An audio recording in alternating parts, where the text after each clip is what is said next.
Berat. Yang enteng gitu. Kita tahu orangnya Yang berat karena gemuk. Kali.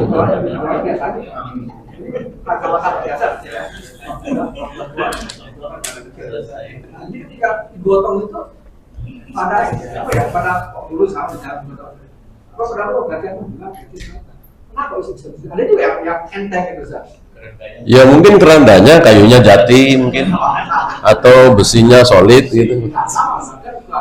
Nggak ada. Apa yang diyakini oleh sebagian manusia orang awam, berat karena dosanya banyak, enteng karena dosanya sedikit, nggak ada dalil.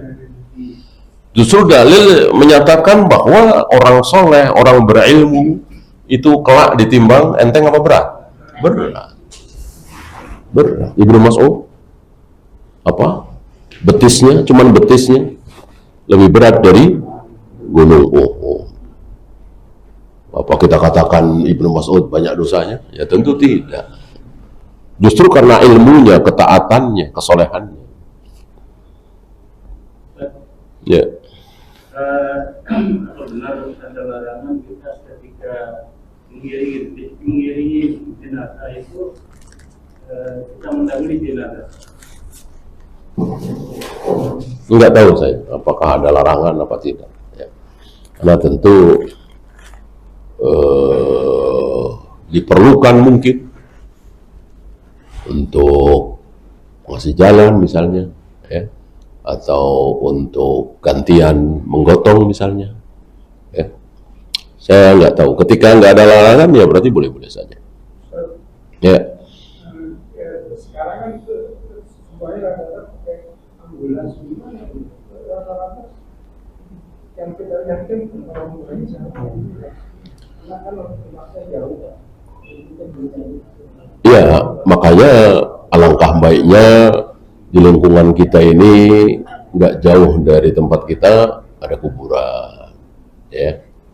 Ya untuk BC alhamdulillah kan sudah ada lahikun tuh yang di seberang Polres ya. Saya kira untuk menggotong ke situ ya insya Allah jauh juga.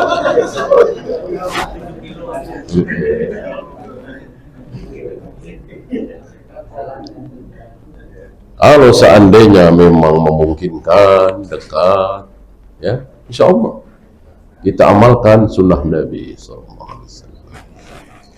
Kalau memang tidak ada, ya seperti ucapan beliau tadi, lid darurah, ya.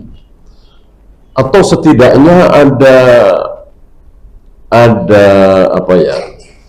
Ambulan itu jangan masuk di area kuburan misalnya ya kan. Ya mungkin 100 meter, mungkin 50 meter sebelum masuk kuburan dikeluarkan dan digotong untuk mengamalkan sunnah Nabi SAW. Apa hukum wanita ikut mengantarkan jenazah? Tadi ya, walaupun boleh tapi tidak bahkan dilarang tapi la yu'zam ya. Nuhina an ittiba'il janaiz walakin la yu'zam. Ini ucapan Ummu Atiyah. Kami para wanita dilarang mengantar jenazah ke kubur, tapi larangan tersebut tidak keras.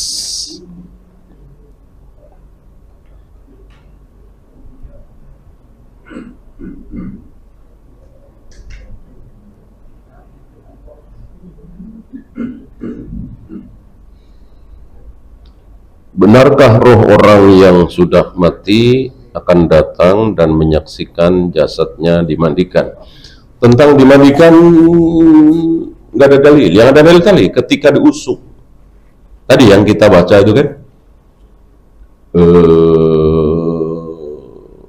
celaka hendak dibawa kemana? Cepatlah bawa. Jadi ada dua kalimat. Ada dua ucapan, yang satu senang sekali, yang satu ketakutan sekali. Yang satu muslim, yang satu kafir. Kalau dimandikan, ya butuh dalil mana? Kalau ada sami'na wa ata'na.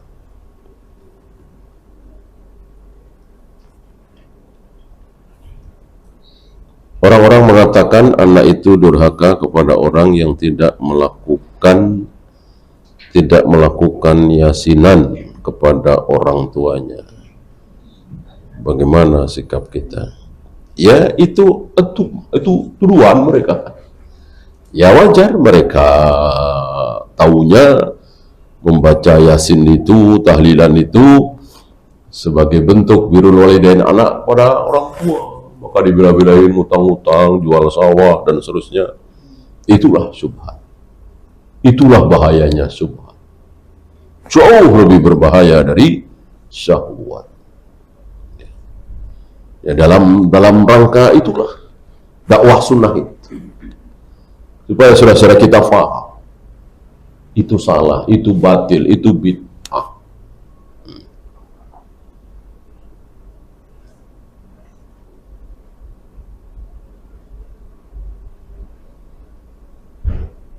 Apa saja adab membaca Al-Quran? Diperindah. Adapun tentang duduk, silahkan bersila, silahkan tawaruk, silahkan iftiras. Bahkan Rasul sambil tiduran di paha Aisyah. Ya, wah nggak sopan ini Rasulullah baca Al-Quran. Ya, apa begitu? Ya. Siapa yang paling tahu kesopanan dalam hal ini? Tentu Rasulullah SAW. Untuk posisi bebas. Ya. Enggak ada juga. Atu burhanakum in kuntum shadiqin. Yang mengatakan harus banyak, bahkan disunahkan. Mana dalilnya? Ya. Lebih baik baca menghadap kiblat. Mana dalil? Mengatakan lebih baik dalam hal ibadah itu harus dengan dalil. Kecuali dalam hal di luar ibadah mahdoh, akal kita bisa mencerna. Ya. Kita disuruh menghadap kiblat adalah sholat. Kalau memang ada dalil, sami'na wa ata'na. Ya. Menumpuk mayat itu ya dalam satu Quran. Dan rasanya enggak kok. Saya gini, keluarga ya, dia punya anak, beberapa orang istri, kemudian dia mendedikasikan dari awal ini keluarga saya misalnya. Semuanya bisa kuburan itu. Bisa nggak bisa kuburan? Karena sekarang kan kalau prakteknya, kadang-kadang dibatasi nih. Boleh ditumpuk asalkan keluarga. Kemudian jaraknya itu tak 16 tahun, pokoknya dijaga waktunya. Nggak bisa, ini baru meninggal, kemudian sebulan kemudian meninggal lagi tumpuk gitu. Padahal di dalam keadaan orang meninggal itu kan kapan saja bisa. Kadang-kadang di hari yang sama meninggal ayah dan ibu. Nah, bisa tuh kuburan langsung di gereja. Cuman ada peraturan dari tempat-tempat tertentu yang tidak membolehkan. Mungkin karena membusuk ya. Kalau baru seminggu, 10 hari, tentu sedang busuk-busuknya, sedang bau-baunya. Nah, untuk menghindari hal seperti itu, maka menunggu sampai betul-betul tinggal tulang belulang. Ya mungkin beda tanah beda. Di kita karena lembab misalnya mungkin cepat ya. Ya sekira sudah tidak membusuk lagi, sudah tinggal tulang belulang, ya silakan ditumpuk. Dan tidak harus keluarga, yang udah meninggal udah beda alam. Ya, udah beda, harus keluarga, harus mahram. Ya, tidak ada seperti itu. Rasul tidak memberikan syarat seperti itu. Ya siapa aja. Oleh karena itu kan nggak ada namanya. Mungkin lupa para sahabat ya. Ini siapa, pokoknya kubur di sini. Pokoknya siapapun yang meninggal, kalau ada yang meninggal nih, nah sini nih, urutannya sini nih. Besok-besok lagi kalau ada yang meninggal, nah sebelah sini nih, kan begitu. Ya seperti yang di Lahikun kan begitu. Ya kebetulan aja belum habis ya. Nah, nanti kan sudah habis, ya balik lagi nomor 1. Gitu. Nomor 1 dulu siapa ya nggak perlu tahu lah. Oke? Okay? Nggak ada namanya. Lagi Pak. Ya.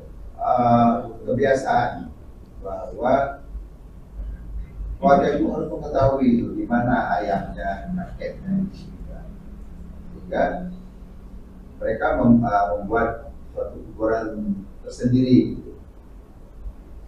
tidak bisa jadi makam keluarga, tidak di makam umum, dia buat makam keluarga sendiri. Nah itu boleh nggak tuh? Kalau ada keperluan mungkin ya, kuburan jauh, sementara ada tanah, ya sudahlah di sini. Tentu ya jangan bakhil ya. Artinya seandainya ada tetangga dekat meninggal, ya jangan dilarang untuk di situ. Beli misalnya 10 kali 5 misalnya, atau 10 kali 10, ada uang, ya sudah situ. Biar ngumpul di situ.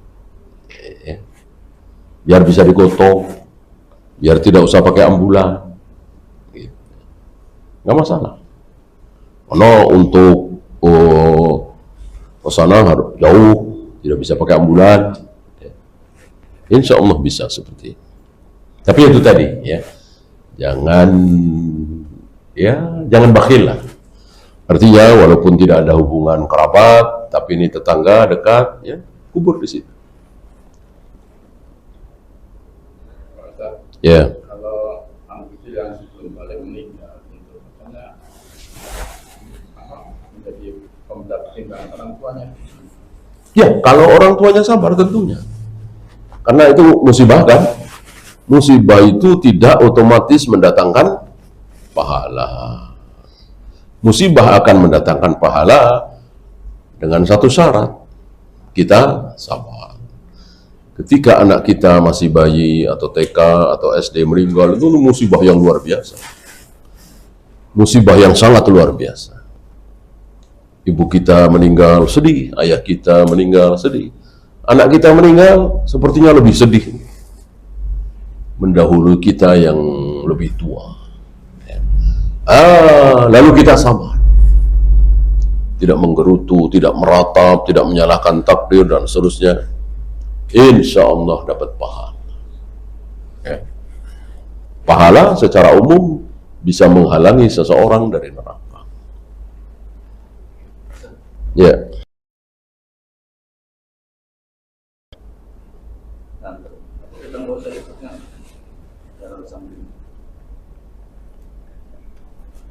Enggak, tetap walaupun sebuah kesalahan, tapi karena darurat ya tetap mendapatkan 1 qirat.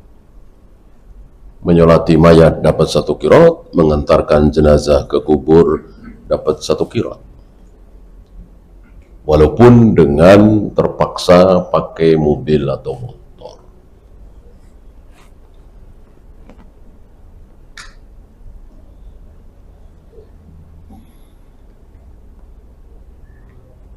Lebih baik istri diam akan kebodohan suami tentang agama, karena kalau sering mengingatkan suami menjadi jengkel, atau istri diam seperti Asia istri Fir'aun. Iya, lihat bagaimana keadaannya.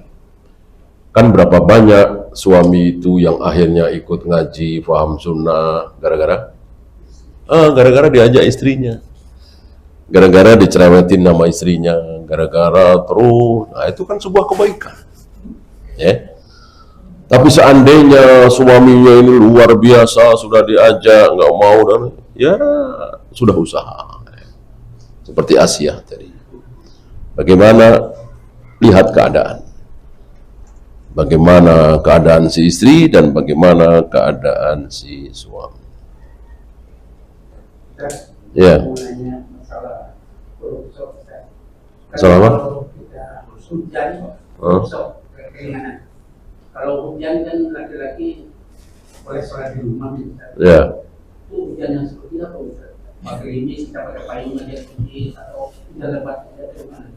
Iya, hujan di mana ada air turun dari langit, ya. Kan bisa besar, bisa sedang, bisa kecil, gerimis. Semua dalam kategori hujan. Ya. Maka walaupun sedang sekedar gerimis, ya kita boleh. Kan kita nggak tahu gerimis lama-lama menjadi besar. Berapa banyak dari kita kena gerimis kepalanya, jadi pusing, masuk angin, ya. Allah memberikan rukhsah. Dan Allah senang ketika rukhsah itu diterima. Karena diibaratkan seperti sedekah. Kita, ya, iya, termasuk. Walaupun tidak disebut oleh Nabi. Macet misalnya kan tidak disebut oleh Nabi. Gempa, tanah longsor, ya. Banyak yang tidak disebut oleh Nabi dan sekarang menjadi rukhsah untuk tidak sholat berjamaah di masjid. Wallahu a'lam. Kalau dengan gerimis tapi bisa pertimbangkan kayaknya bisa agak terus nanti kita tetap sholat jamaah ini pakai jaket atau apa? Iya tadi ya, kembali kepada kaidah hukum bahwa rukhsah itu lebih baik kita terima apa kita tolak? Kan kita terima, ya. Akan lebih baik kita terima.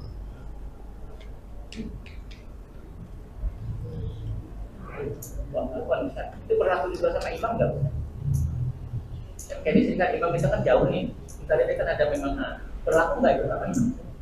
Iya, nggak ada bedanya, nggak ada bedanya, nggak ada bedanya. Kecuali imam itu tinggal di masjid, ada kamar di masjid, ya. Kan suka ada seperti itu ya. Ya tentu karena memang tidak mendapatkan hujan kan, menyatu dengan masjid. Gitu. Kalau jauh malah lebih kan, lebih untuk diambil rukhsah. Nah kalau itu kan misalnya diambil, misalnya yang 40 hari tanpa takbiratul dengan itu jadi gimana? Yang masuk. Justru itu saya tidak tahu dalilnya. Kita justru jangan membatasi ya. 40 seperti arba'in di Nabawi ya. Lebih baik nggak usah membatasi. Justru akibat buruknya seperti itu. Kalau kita pakai hadis itu entah sahih atau tidak. Tinggal satu lagi nih, saya udah 39 nih. Wah, hujan deras ya. Akhirnya pakai payung, pakai ini, kan jadi buruk. Oleh karena nggak usah dihitung. Nggak usah dulu, sholat aja berjamaah. Ini saya udah 40 paling berturut-turut ya. Nggak usah, nggak pernah. Di mana ada kesempatan kita sholat berjamaah. Kalau nggak ada kesempatan, nggak usah maksain. Hujan, sakit, macet. Kalau sholat di jamaah akhir isya karena hujan itu Sholat di jamaah. artinya kalau pada saat sholat maghrib hujan terus sudah di masjid ini terus di jamaah sama isya sekalian. Dari sholat isyanya itu enggak secara keseluruhan enggak masuk. Iya, jadi misalnya kita berjamaah di masjid ini sholat maghrib, hujan. Nah, imam ya, bukan pengurus masjid, bukan jamaah, imam. Imam berhak menyuruh muadzin untuk qomat. Setelah selesai sholat maghrib, qomat, langsung sholat isya. Tentu 4 rakaat ya, karena tidak safar kan. Ya sudah, nanti azan isya tidak dikumandangkan. Untuk memberikan rukhsah kepada yang tadi tidak ikut berjamaah isya, sholat di rumah saja. Ya, bagian dari sunnah. Ibu meninggal sudah beberapa bulan, tapi terkadang kalau lihat kamarnya masih sedih dan menangis. Bolehkah? Ini ada cara, di mana cara ini ditempuh oleh para sahabat. Ya, jadi lupakan. Nah, biar lupa bagaimana? Ya, baju, kemudian barang-barang milik beliau. Ya, gimana caranya supaya kita tidak melihat? Ya, khawatir nanti sedih, menangis, dan meratap. Ya. Beda dengan orang kafir. Orang kafir sebaliknya, diingat-ingat terus, diulang-ulang. Nanti di hari kelahirannya, nanti setahun sekali, ya kaum muslimin ikut-ikutan. Haul, ya kan? Haul Mbah Kiai pula, ya. Ini mengikuti kebiasaan orang-orang kafir. Apakah menyebut almarhum itu salah untuk orang yang sudah meninggal? Iya, karena al dalam bahasa Arab, alif lam, ma'rifat itu bermakna memastikan. Almarhum berarti dia pasti dirahmati, nggak boleh.